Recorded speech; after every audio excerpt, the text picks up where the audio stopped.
ng mundo.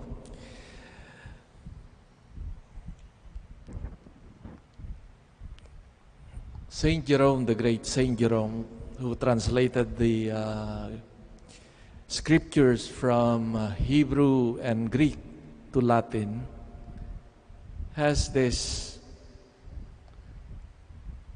to say about the interpretation of the scriptures.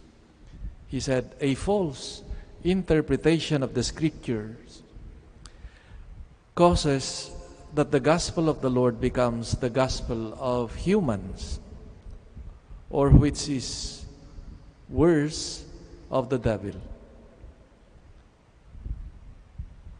Thus, there is a need really to understand correctly and interpret correctly the scriptures. And this seems to be the issue of the gospel today. It is not about legalism as usually or at times the case in other instances, but regarding Sabbath, no, it is not about legalism regarding Sabbath, but the proper interpretation of the scriptural legislation about Sabbath in the context of Saint Luke's gospel narrative. Sabbath observance was fundamental to Jewish identity, and so it served as a suitable test of faithfulness to the Lord. Scholars of the Bible point out that the scriptural references of the Sabbath are relatively vague. Those in the Exodus and in Deuteronomy, for example. So the questions regarding interpretations and the appreciation of these command or legislation regarding Sabbath became crucial, contentious. From Jesus' point of view, what the interpretation of the scribes missed was the redemptive dimension and purpose of God to be found in the Sabbath. They saw only as a legislation with the appearance that it is supposed to be a way in honoring God. But Jesus taught a deeper understanding of the Sabbath, or a more authentic Sabbath. Now, an understanding that should lead people to fulfill the good and to allow them to save life. On the contrary, if the law of Sabbath leads one to evil and makes one forget the value of life, then Sabbath would be monstrous. Jesus here provides us an important principle or guideline in life.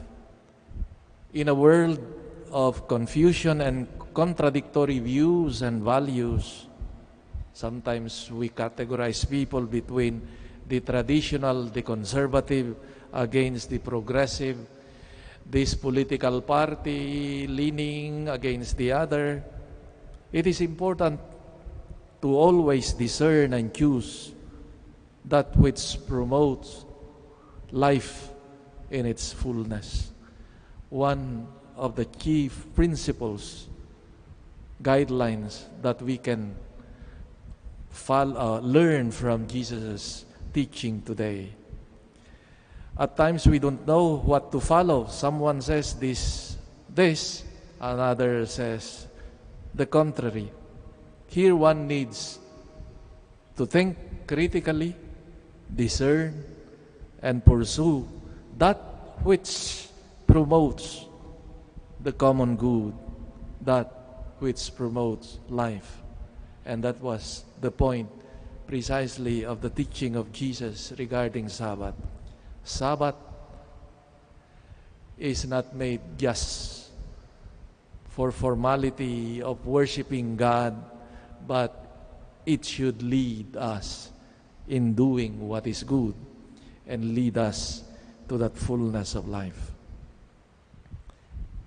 The great paleontologist, French paleontologist Pierre Teilhard de Chardin said, "How can one preach goodness and love of people without at the same time offering them an interpretation of the world that justifies goodness and love?"